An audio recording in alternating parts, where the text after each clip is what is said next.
बिस्व शर्मा ने कहा, कांग्रेस वाले नहीं चाहते कि हमारी मुसलमान बेटियां पढ़ें। स्कूल को स्कूल रहने दो, क्यों फैशन परेड की जगह बनाते चले जा रहे हैं। बड़ा हमला यहां पर किया गया है और साफ तौर पे कहा गया है कि स्कूल को स्कूल ही रहने दीजिए, कांग्रेस नहीं चाहती बेटियां पढ़े। क्या कहा हेमंत बिस्व शर्मा ने, सुनिए। देखिए, दो बात है। अगर आप कुरान शरीफ पढ़ता है, कुरान शरीफ का शुरू होता है इक्का शब्द से, मतलब शिक्षा। तो पूरा कुरान का जो फाउंडेशन है वो शिक्षा का ऊपर आधारित है। इतना तक बोला गया था कि शिक्षा के लिए अगर आपको चाइना भी जाना हो आप जाओ, मतलब रिलीजियन का बाउंड्री छोड़ के, एक नेशन का बाउंड्री छोड़ के अगर ज्ञान आपको लेना है तो आप पूरा चाइना तक चले जाओ।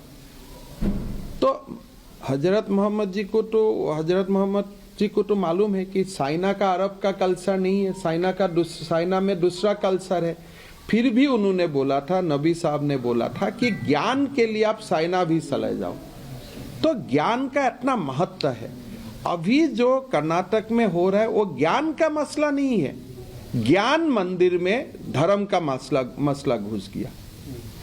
तो अगर आप हिजाब पहन के जाते हैं तो टीचर को कैसे मालूम होगा आप समझ रहा है कि नहीं समझ रहा है? या आप एक स्टूडेंट हिजाब पहन के बैठेगा क्लास में, दूसरा स्टूडेंट दूसरा ड्रेस में बैठेगा, तो ये क्या मामला हो रहा है? 3 साल पहले तो वो कॉलेज में कोई भी नहीं बोला था कि हिजाब पहनना है, अभी तुरंत वो मामला आ गया। तो ये सारा इंडिया यूनियन ऑफ स्टेट्स है। हिजाब का मामला में कोर्ट में केस होता है और सुप्रीम कोर्ट और कर्नाटक हाई कोर्ट। और मेरे साथ मेरे सहयोगी इस वक्त अलग अलग जगहों से जुड़ चुके हैं। मेरे साथ सुचारिता कुकृति जुड़ी है, अखिलेश राय जुड़े हैं और मेरे साथ अपूर्वा भी इस वक्त जुड़ी हुई है। सुचारिता, सबसे पहले आपसे समझना चाहती हूँ, जिस तरह की सियासत हो रही है, हेमंत बिस्व शर्मा साफ तौर पे कह रहे हैं कि भाई स्कूल को स्कूल रहने दीजिए ना, फैशन परेड क्यों बना रहे हैं? बिल्कुल सही बात है, ये बीजेपी का हमला है और इसलिए हमला है क्योंकि वहां कांग्रेस ने जिस तरह से सुप्रीम कोर्ट में दस्तक दे दी है और कहा है कि मौलिक अधिकारों का हनन हो रहा है, मौलिक अधिकार। लेकिन जब स्कूल की बात होती है तो यूनिफॉर्म की बात यूनिफॉर्मिटी की संदेश देती है और इसीलिए श्वेता आज यूनिफॉर्म सिविल कोड की भी आवाज उठ रही है। वो इसलिए क्योंकि अब लोग कह रहे हैं और बीजेपी खासतौर से कह रही है कि यूनिफॉर्म नहीं, अब यूनिफॉर्म सिविल कोड की बात हो, क्योंकि इस तरह से जो हिजाब के अंदर, स्कूल के अंदर हिजाब चलेगा नहीं। मैम, आप बरेली की हैं, ये जो हिजाब को लेकर बात कही जा रही है, स्कूलों में यूनिफॉर्म हो या क्या हो, हिजाब पहनने दें? मैंने अभी देखा है, सुना आपने देखा नहीं है, ठीक है। मैं यहाँ पर सबसे अजीब बात यह है श्वेता कि जब हम यहाँ पर लोगों से, महिलाओं से बात करते हैं तो बहुत सी महिलाएं हैं जो कैमरे पर आना नहीं चाहती हैं और हम उसी रूढ़िवादिता को खत्म करने की बात कर रहे हैं। जब हम कह रहे हैं पर्दा हटाओ, जब हम कह रहे हैं हिजाब की बात करते हैं, हिजाब हटाओ, तो हिजाब की बात सिर्फ इसलिए क्योंकि यहाँ पर लोगों की आवाजें नहीं है, महिलाएं बोलती नहीं है और जब आप उन्हें हिजाब के अंदर बंद कर देंगे तो उस आवाज को आप बुलंदगी कैसे देंगे, उसे कैसे बोलने का अवसर देंगे? यहाँ पर मैं बहुत लोगों से, महिलाओं से बात करती हूँ, कैमरा देखकर मुंह फेर लेती हैं, बात नहीं करना चाहती हैं, ऐसा लगता है कि उन पर दबाव है, वो बोल नहीं रही हैं और यही बात है। मैम, बोलेंगे आप कुछ जो हिजाब के बारे में कहा जा रहा है? देखिए, यही रुख है, मैं यही दिखाना चाहती हूँ। बिल्कुल सुचारिता, आप लगातार कोशिश कर रही हैं बात करने की वहां पे जो महिलाएं हैं, क्योंकि देखिए बहुत बड़ा ये मामला है कि शिक्षा के मंदिर में धर्म का क्या काम है। सवाल तो यही उठ रहा है लगातार। आपके पास फिर आऊंगे, अपूर्वा मेरे साथ जुड़ी हुई है। अपूर्वा, सवाल तो यही उठ रहा है ना जो हेमंत बिस्व शर्मा कह रहे हैं कि आखिर शिक्षा के मंदिर में धर्म को क्यों खींच रहे हो?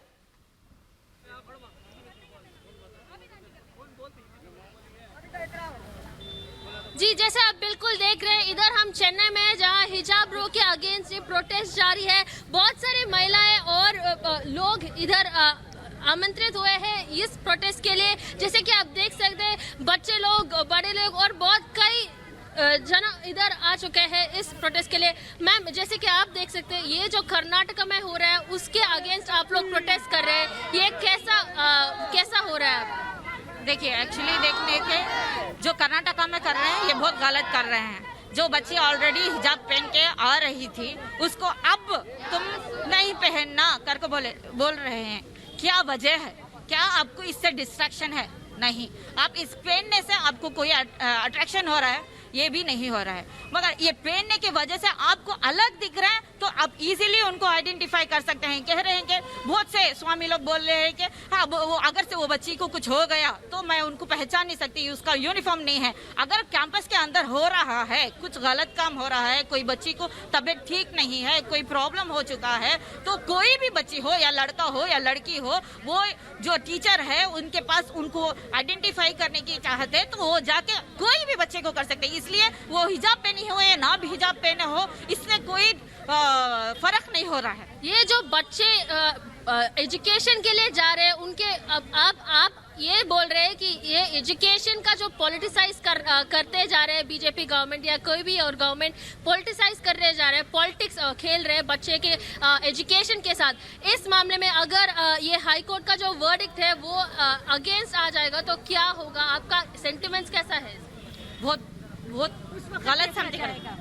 हमारे सेफ जो हाई कोर्ट में कुछ भी सुनाएंगे ना तो उसके बाद देखा जाएगा बस। लेकिन इस्लाम हमारा हम लोग फॉलो कर लेकर रही बचपन से लेकर हमारे इस्लाम में यही बुरखे में सबने वकील बने हुए हैं, जज बने हुए हैं, डॉक्टर बने हुए हैं, यही बुरखा पहन के जाके ना LKG से लेकर कॉलेज तक भी तो यही हिजाब में हमने बड़े बड़े लोगों ने हिजाब में ही सब क्वालिफिकेशन किया। अभी तक तो ये मामला तो नहीं हुआ था चर्चा की तरफ से, ऐसे प्रोटेस्ट की तरफ से। अब जो हो रहा है ये इसके कारण क्या है? हम लोग को इसके बारे में पता नहीं है। हम लोग को जो बचपन से हमारे इस्लाम में जो हिजाब है हम करते आ रही। ऐसे तो चेन्नई की इतनी गर्मियों में भी हम लोग पहनते हुए आ रही, ठंडी में पहन रहे, हम लोग को कुछ नहीं हो रहा है। तो ये समझ में नहीं समाज को क्या तकलीफ हो रही है। मेरे ख्याल से शायद एक बहुत बड़ा कंफ्यूजन भी है।